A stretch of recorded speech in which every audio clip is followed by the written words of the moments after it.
Hello everybody, it's the Historical Gamer once again, and today we're returning to Suzerain, a new political text-based sort of choose-your-own-adventure kind of role-play type game that puts you in the shoes of the President of Sordland, which is a fictional country. It feels a little bit Latin American, feels a little bit Middle Eastern, but basically you are a president who has come to power in a country that has been beset with sort of dictatorial tendencies, although you were elected, and the situation is dire. Your country's political situation is in rough shape. There's a lot of economic problems. There are diplomatic problems. There are internal problems with discord between different groups, different political parties, different ethnic groups. It's a really interesting and, I assume, challenging game. This was taken from a live stream of my first attempt to play the game from just a couple of days ago, and in this episode, we'll play through the second half of the live stream. It includes some really exciting stuff, some interesting stuff, managing relations between my family, my kids, my wife, doing some sort of diplomacy between my best friend, who's my vice president, and his family, and then also dealing with some political decisions around, do we want to meet with a head of a media conglomerate, potentially, that might help my own image and my own look to my people? And that's what we're going to check out here first, right away as the stream starts. And then as we get later on, we go to the ball of our first night in office, the election victory celebration, if you will. But that will come in due course. Here, hope you guys enjoy the video, and we'll turn it back over to my live streamy self. I've already agreed that we want to do reforms. So we've got two meetings coming up, a briefing on the current economic situation and meetings with media strategy. So it's just meetings, meetings, meetings. Death to Rumberg. Show the bastards who's in charge. All right, Lucien and Peter arrive at my office too. Why is my vice president in every one of my meetings? Okay.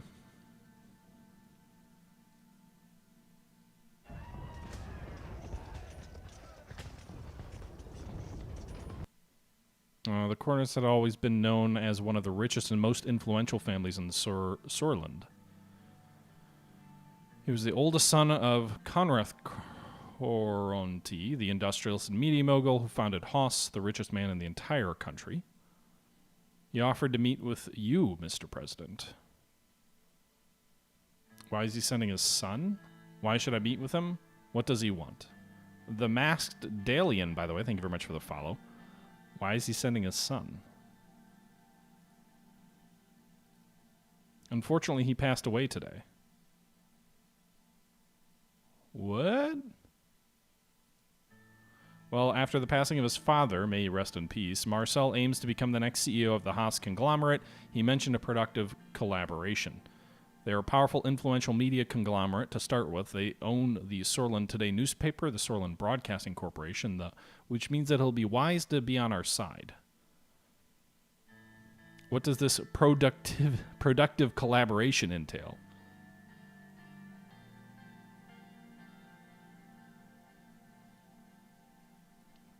He did not wish to explain the details over the phone, but rather in person. I believe he'll be receiving a call from him soon.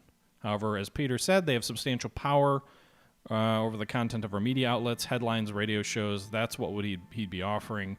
What he wants in return is what we need to understand. But let's not get ahead of ourselves. First, we need to determine our general approach to media. I have far less expertise in the matter, but very interesting arguments were made by Lucien at the preparation meeting yesterday. There's two ways we can approach the media. One of them is by influencing it, which is a clear advantage, and the other is by keeping it independent. I mean, the media needs to be independent. Here's the problem here. Every politician uses the media as a tool to promote their own brand. So, that's a thing that you do, but, they're still independent, or they should be independent.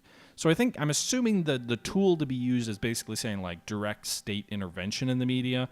Given the fact that we're running on a democratic sort of freedom oriented platform, I think we've got to go with the independent media.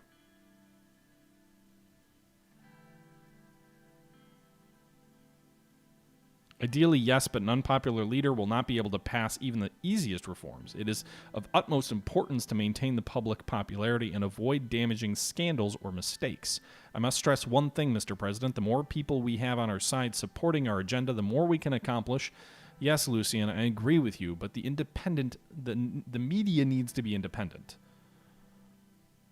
With someone on our side in an influential media organization, we can do this very easily. I see what you're getting at. Two wrongs don't make a right. I share your opinion.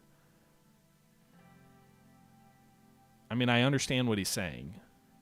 I don't necessarily agree with it, but I understand what you're saying.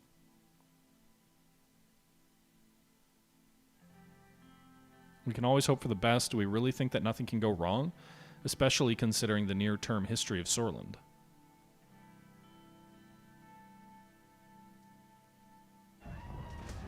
J Street, thanks for the bits.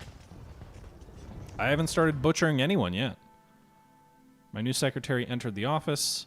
Her dark curls bounced as she crossed the room to my desk. She spoke with a slight lilt in her voice. Mr. Garland's secretary has been calling me and wanted me to relay a message. The new CEO is on the line. Well, the ball's in our court now.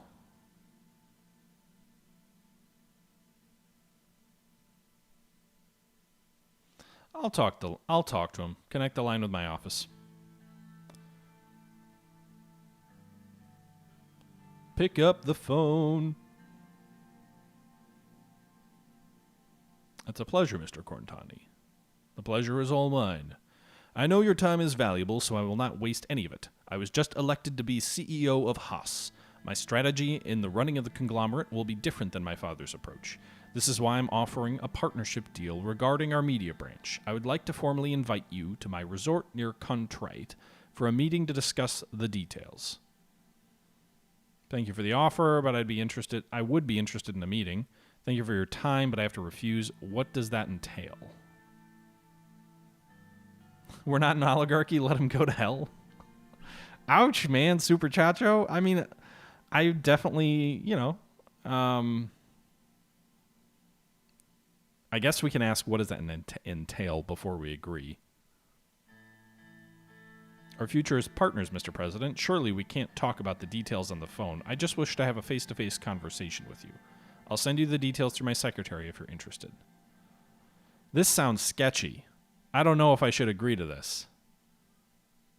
I mean, I would meet with the head of media, but I don't know that I want to get involved in what presumably will be some shady dealings.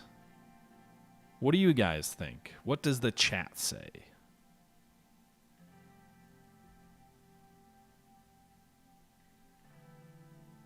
It feels to run a little bit contrary to my democracy and openness. It's true, I could turn him down at the meeting.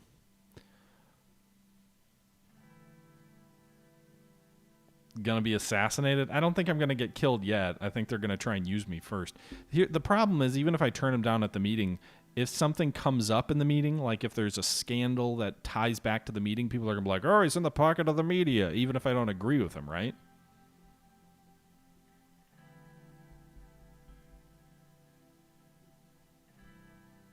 Does empowering the media undermine democracy? I don't know. I mean, positive press if I do good things. But here's the thing. If I refuse, then it likely also will lead to negative press.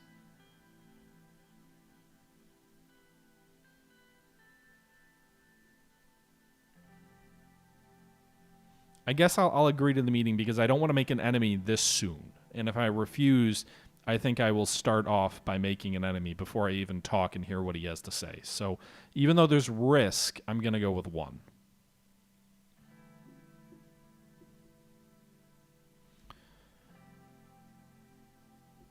Okay. I'll let you return to your packed schedule. See you later, Mr. President. See you later, Mr. Koronti. I'll set things up right away. Expect a worthwhile meeting next month. It's settled then. Looking forward to the meeting next month. Looks like we ran out of time today. We'll continue where we left off later. Thank you for the time. Good work, Marcel. Keep it up.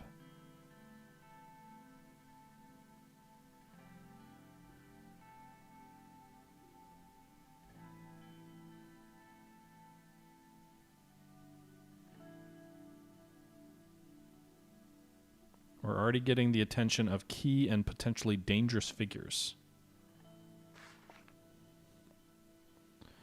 All right, so more news. So the guy's dad passed away. Glamorous inaugural ball. The elite gathers for a lavish state ball. Many citizens in the country are uncertain about their own future, but the state has no problems with wasting taxpayer money right from the start. We demand that these traditions of wasteful nature will become a thing of the past once the president settles in. The team here at the Radical will keep fighting for a better, more equal tomorrow for all. Sordland's regional trade. As the Rhine administration starts its first term, there's a question in all of our heads. What will the regional international what will be the regional international trade policy? Due to the strategic geopolitical location of Sordland, historically, Angola and Valen have been natural trading partners. Depending on the direction of the Rayne administration, we think it is likely that a new trade deal will be brokered with at least one of these partners in the near term. In all, regardless of which trading partner the administration decides to go with, one thing's for sure, regional trade will boost the ailing economy. The real question is, what does Vagsland or Lespia think about Sordland? Who's this is my journal? We've won the 1953 election. I declared my intention to work with reformists on the constitutional reform. I accepted the offer to privately meet with the head of the new. Okay. Vagland's the communist? Over here? These guys in the east? Who are the... Is it Angola? Are they the rich democratic countries? The West? Rumberg seems to be an adversary. I don't think Rumberg is the Democrats. Or is it Valen? I can't remember.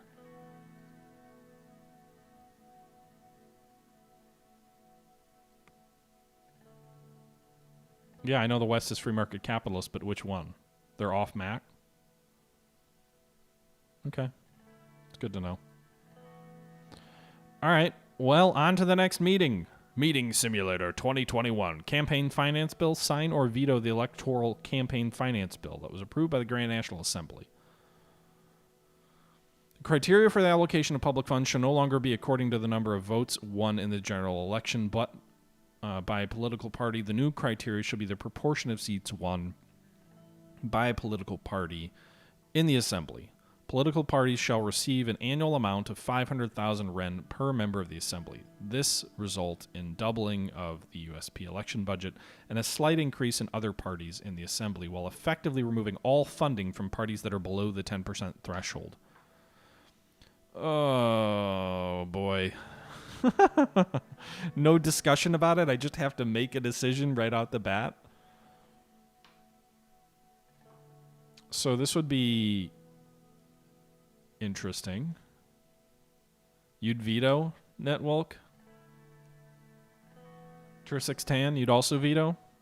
Well, it certainly seems like it would go against my proponent of democracy, but it'll probably piss my own party off if I don't sign it. The thing is, what it is doing is it is eliminating or lessening the threat from the communists, from the ultra-nationalists.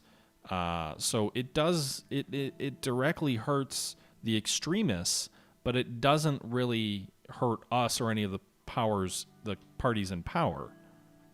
Do I want to alienate my own party? That's the question, Guzman. That's the question. Typical politician. Ouch.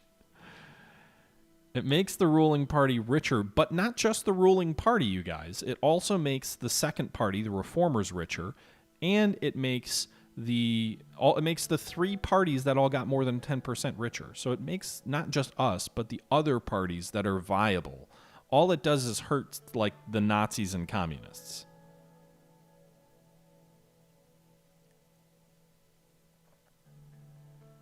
Yeah, pirate, but those three parties are like the Nazis, the communists, and like someone else. No, it'll be a three-party system, pirate. If we, I think, can we look? I think there's 3 parties in the. Where's the? If we go to the cabinet here, or sorry, legislative. So the USP, the PFJP, and the NFP will all be above the threshold.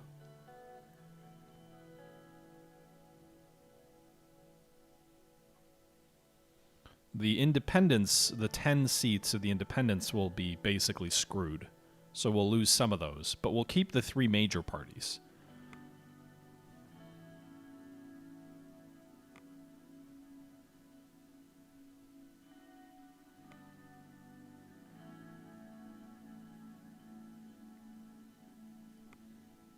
I'm going to sign it. I can't piss my own party off. It's not injustice. I refuse to agree that that's injustice. It's not a 2-party system, pirate. Electoral funding reform. The campaign finance bill has been signed into law by President Rayne after approval of Grand National Assembly by majority vote on Friday. Franz Richter, who objected to the funding package, saying it contained too much unfairness in the allocation of budget, also sought to delay the proceedings by demanding a formal recorded vote was. Oh no, Franz Richter's the guy we need, right? The radical USP hijacks elections. Well, we're already unpopular. That's good to know. No, Net, it's not a 2-party system. It's a 3-party system. There's no way it's going to be a 2-party system with that law. There's no way. I don't agree with your assessment. If we go to the political overview, 3 parties get more than 10% of the vote.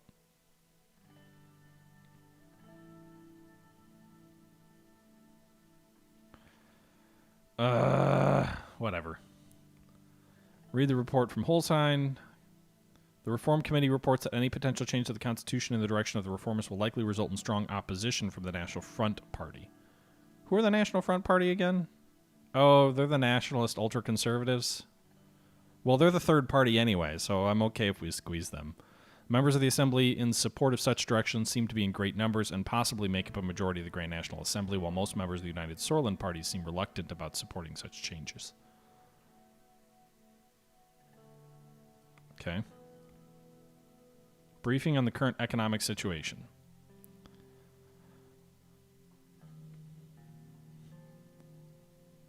Okay. 2 assistants arrived first, carrying a heavy projector. They stood with it by the door, waiting for the ministers to enter. From the hallway, I heard Lias Graf's voice. She was using the patent, almost motherly tone she often took in heated arguments. Gus, do you really think that such an economically advanced area is more in need of investment than Agneland?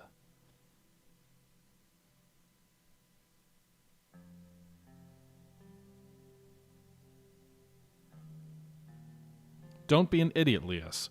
What about the unemployment crisis in the greater Holsord and Gelsland regions are going through?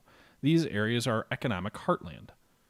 Gus curried his hands into his fist. The Minister of Agricultural and Rural Development's temper hadn't changed since his days in the Alfonso administration, but neither had a reputation for getting things done. His far-reaching network of connections was unlike any other.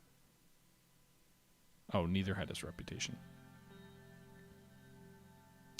Good morning, Mr. President. Good morning, everyone. How are you? I'm very well motivated. Mr. Rayne, it seems our ministers are feeling the same. Just as expected. How is it going, Gus and Lias? I can clearly see that. What was the discussion about? I mean, I already know what the discussion was about, right?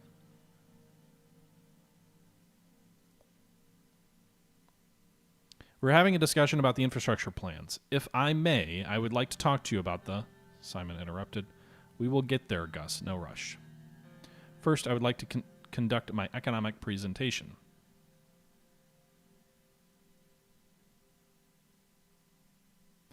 Okay, so Gus is the guy who gets things done, right? Radical centrism. Sounds Canadian. Okay, I guess let's begin.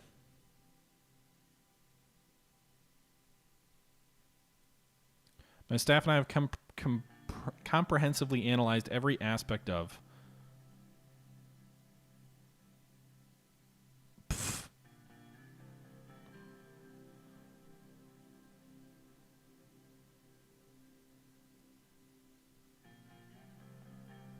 Leave now. I mean, thank you, and please leave now. Simon doesn't seem to be the most considerate individual here.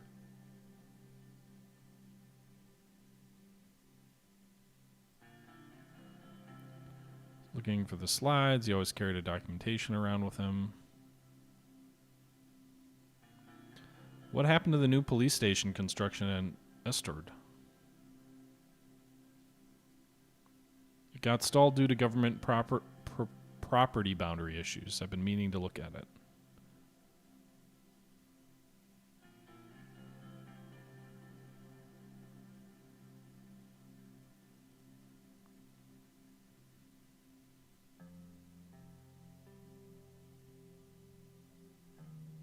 The recession of 51 put enormous pressures on the economy, resulting in the collapse of the value of our currency. The entire situation was a significant cause of concern for our administration. What would you like to know about the current economic situation? What's our current GDP and debt situation? Our current GDP is 310 billion Sordish ren, and the national debt is 427 billion. So our debt ratio is about 130%, roughly. Actually, probably higher, closer to 150. It's still hard to fathom that we lost nearly 150 billion in wealth the past 3 years. We're tough. What's our unemployment and inflation rate? Unemployment has skyrocketed and is now staggering 16%, and the inflation rate is a relative high of 7%.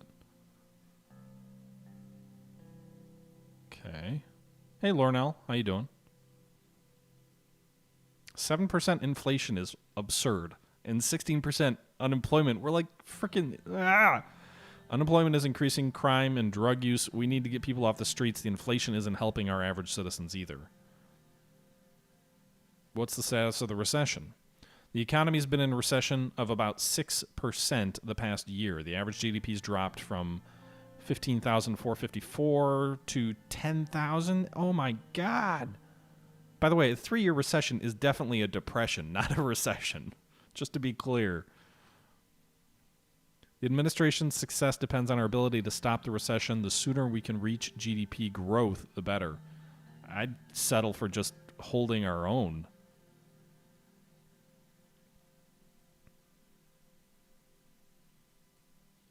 As you can see, the situation is alarming, but not everything is negative. The extensive privatization programs of Alfonso left us a large budget surplus, so we have a huge debt to GDP potentially problem, depending on interest rates. But with that inflation, I don't know. But apparently we have a budget surplus. The primary subject we need is to settle on what the general path will take in our term. Solonomics-based nationalism happened in the 30s, and Alfonso's privatization program began during the end of the 40s. What will our administration focus on? One of our main promises was to promote a free market economy to stop the recession. To be frank, I believe it is the only way out of the recession. I still do not support it. Why promote the private sector when we have qualified state-owned enterprises? Because the lack of competition has made them inefficient. What are the consequences of the free market? The more of the economy we control, the better we can manage the recession. What are the downsides of the planned economy? Humanity in the 20th century is thriving because of the rule of supply and demand. Let's just say, what are the consequences of the free market? There are not many, but one could say that we are much more likely to be influenced by the world economy. It's important to think about the subject because the upswings of the world economy will reflect good on ours too. And when the global economy crashes, we go down with it. Sinman79, thank you very much for the sub. Appreciate it, dude. Spend the money before it wastes away. Yeah, I guess with that inflation rate. Structural problems of Solonomics were going to lead to a recession according to the predictions at the time anyway. Either way, even if we pick one of the doctrines, we retain the option to make economic choices on a case-by-case basis.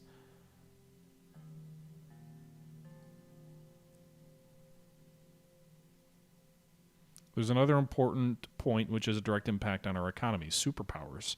We might have won the election, but I'm still against aligning ourselves with any superpower. Economically speaking, we're much closer to Arcasia than United Cantana, so a decision to align to the west makes more sense. We must be very cautious. There's schemes being devised about Sordland. We cannot give in to their wants now or in the future. Otherwise, our country will turn into a pawn. I want you to reconsider your promise to align with Arcasia. I've made a promise to the people of Sordland I won't back down. Don't worry, I won't let Arcasia control Sordland. Entering the sphere of Arcasia will help boost our economy in many ways. They are wealthy and influential. Exactly. I like to think of it as a very valuable partnership with the deals we'll get by aligning ourselves with a strong country. In return for what? Sordland's independence? When the time comes, I hope you will make the right decision for our own good. Let's not get ahead of ourselves, Minister Wikizi. We'll be in charge of the information, in charge of informing you on those types of foreign policy decisions. We must first decide on our internal economic plan. Okay. We have to thank Sol and his planned economy for the boom. It clearly shows the success of the system. Let's finish what Alfonso started with the capitalist free market reforms. His path was going to enrich Sordland. What's our long-term economic schedule? Would a free market focus bring us stronger allies? What's our long-term economic schedule? What does that mean? Let's ask. Picking a construction company, trade relations, tax reform, and privatization initiatives would be some of them. Sticking to a solid planned economy strategy would be the right call. The 5-year plans were fruitful in the past.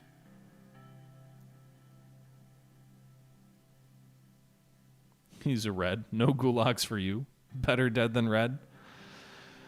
I mean, we're going to keep on the capitalist free market reforms. That's what we promised the people. I don't know if it's going to enrich Sordland, but that's the path we're going on.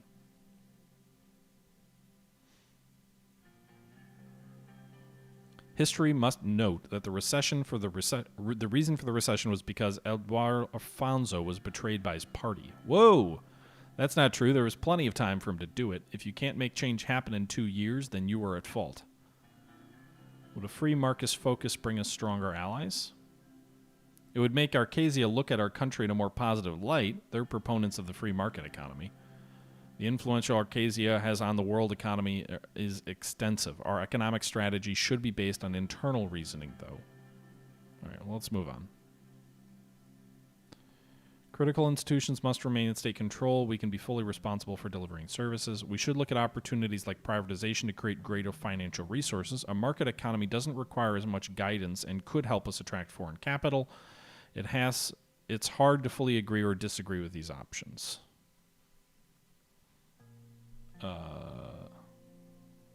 What do we do? I don't think I want to go with option 1 because that seems to fly in the face of our free market options. Opportunities like privatization create greater financial resources. A market economy doesn't require as much guidance and could help us attract foreign capital. It's hard to fully agree or disagree with these options. I guess probably 3.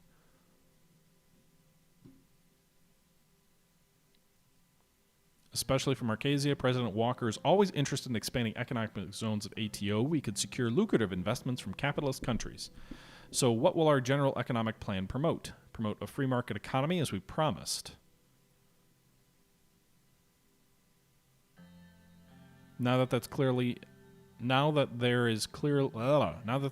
on which direction we're heading, I'll work with a good plan accordingly. Okay. When am I going to get to meet my defense ministers? All right, more updates throughout here. So more updates. It looks like Sordland today. Economy meeting held in Holzland. Freezing temperatures recorded. Nationalist violence? What? A man in his 20s has been beaten with baseball bats in a paramilitary-style attack in Avery. The man claims to have been attacked because of his ethnic background as an Anglo-Swedish citizen. He was approached during a walk at the park by a group of right-wing extremists who are suspected of being regulars at the local National Front Party office. The group inflicted injuries to his legs and arms, police said. The man was brought to the hospital after making his way to a nearby property. The police service of Avery said it was a brutal attack for which there's no justification. There's no place for attacks such as this in our society. Okay. A new prototype for the first pocket radio was displayed by the Arkansian Electronics Company.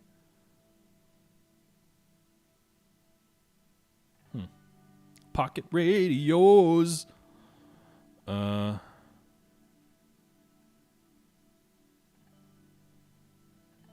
Okay, so again, Angland is really struggling economically.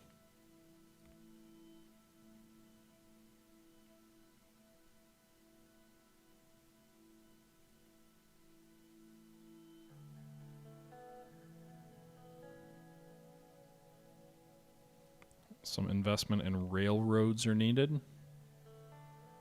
For the first time in 3 years, the agriculture output of Sarna has increased. Many experts link it to both a drop in temperatures and new farming practices.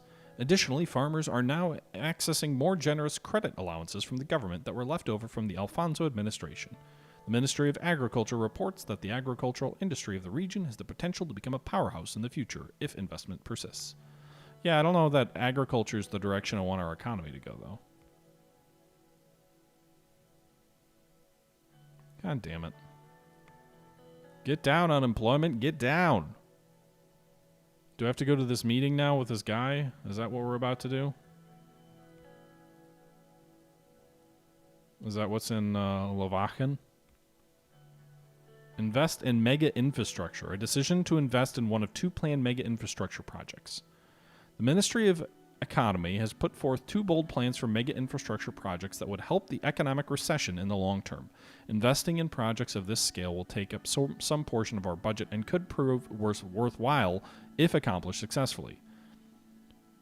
This will take one government budget. We currently have 3.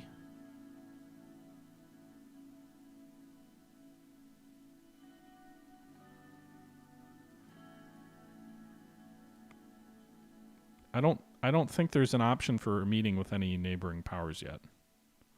It would give me like a little icon over there if there was an option to do anything. So I think we're going to have to wait on any meetings with neighboring countries for the time being. The only option we have is this mega infrastructure project.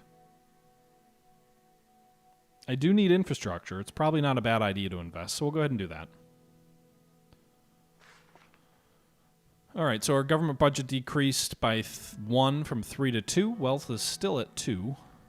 Discussion on the potential infrastructure projects. So I've already decided to invest. Now we have to have a discussion?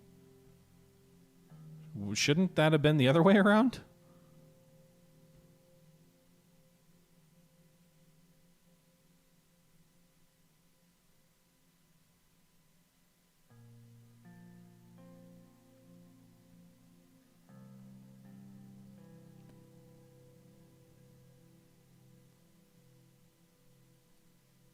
Mr. President, we need to focus on boosting the economy as quickly as possible. One of the fastest ways to achieve this is through infrastructure projects. What can we focus on? Nod or agreed? Nod. On the one hand, businesses are complaining about the slow logistical rail networks between Holzern and Lachfen. On the other hand, citizens are criticizing the lack of a proper highway connection between Lachfen and Avery. The narrow roads by the seaside are not only dangerous, but also difficult to traverse. We need to heed calls of the businesses in these days of recession. We need to pick the most profitable option for the most economic growth. The citizens and their demands matter the most. I mean...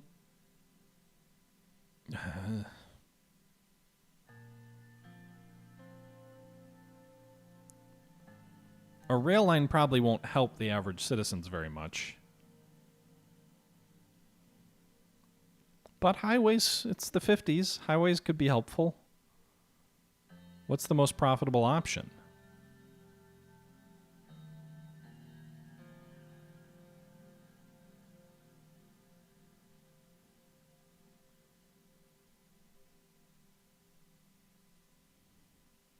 So we can provide our administrative we must provide our administrative capabilities. The people must know that the administration can get things done. We must improve the economy of the nation and bring it out of recession. Yeah, I mean, we should improve the economy. It'll help the two cities. I do like the idea of getting popularity, though, by doing something that the population supports. Oh, hey, Tortuga, how you doing? Hope you're having a nice night. Nice Friday night. We're just playing a text-based game. We're basically running a post... well, I guess it's not even a post. We just won an election, and we're ruling a country that's suffering massive unemployment, massive debt, massive inflation. You know? I think we're going to improve the economy and bring the economy out of recession. Therefore, I define two important projects for your attention, the Highway Project and L1 High-Speed Railway Project. The ministry can only support one project at a time with the current capacity and budget. Let's move on to the details of each. Give me the Highway Project. The H3 project aims to improve the abysmal state of the road network in the Angland region bordering Angola. These areas are home to several million Anglo-Sordish and Sordish who feel neglected. There are no proper highway connections to and from Angland. The mayor of Avery, Eric Neal, has been asking for a bigger budget to develop the regional infrastructure. He told us that even trucks are having a hard time traveling through the main roads. The increased traffic is causing trouble for people commuting in and out of the region. We can't leave the request a party member unanswered. That must be cumbersome for the citizens. I agree this could also hurt the local business. Not sure if this region is a priority for us now. So essentially, we can go with a highway project or we can go with a rail project. The rail project will probably help our primary port.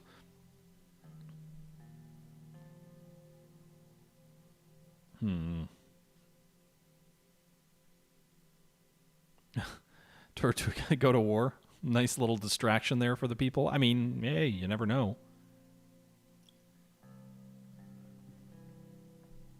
What do you guys think? I'm not really sure. Must be cumbersome for the citizens. Could also hurt the local business.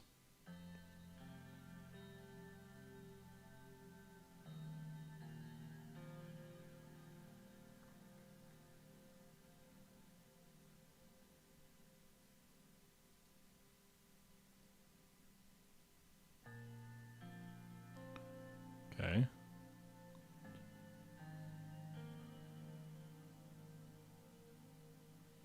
Highway H3 route starts here and leads to Langkrong up here. And from there it goes all the way to Avery up here.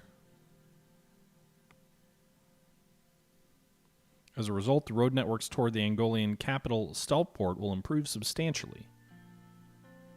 I saw the central government continually neglect Anglo-Sordish Dominion regions, and when I was mayor, and this administration is going to continue that kind of negligence? Huh?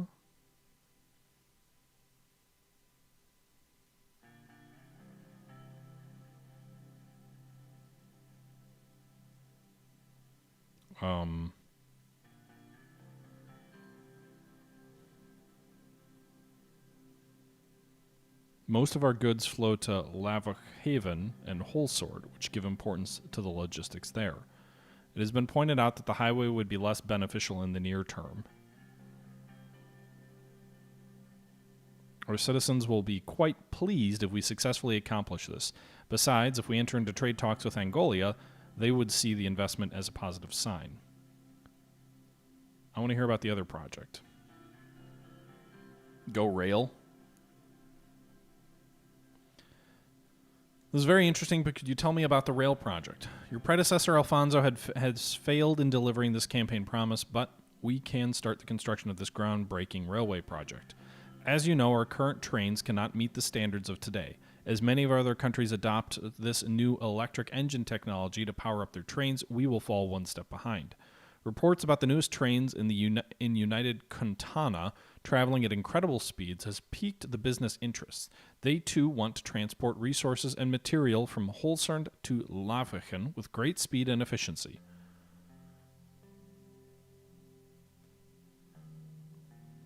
This could also empower businesses and bring investments. Major cities need infrastructure to support their growing population. I'm not fully convinced yet. Please explain further. Our plan is to upgrade the old L1 line from Holsund to Lavhagen. It will transform to a high-speed rail. Okay, so we'd start here and build a rail line here. planned construction starts right here at the capital. It will go to Anrica first. Where the hell's that? So it'll go along this rail line here. Then connect to Gelzord. After which it'll reach Lavachen, our economic powerhouse. Rail projects take decades. That's true. The L1 will significantly boost the economy on the newly linked cities and even the rural areas between Lavachen as our primary port, so the goods unloaded there will be transported to Holsword much faster.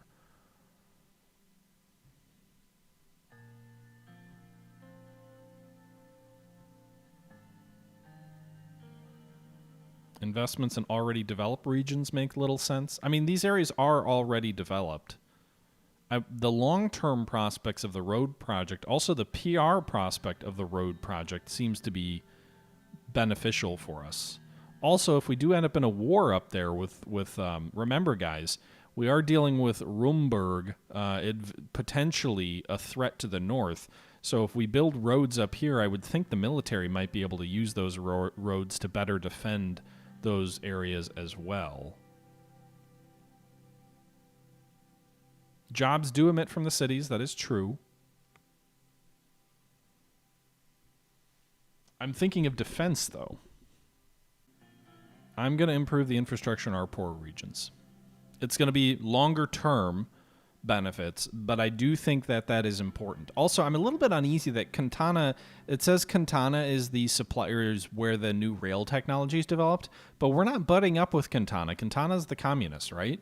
So we want to buddy up with the capitalists, which I'm assuming business prioritization would make them happy as well, but I'd be worried that if we go into the pocket of the capitalists, we won't get access to the new rail tech from the communists. So if I'm really focusing on aligning with the West, I don't think I can also be dependent on the East.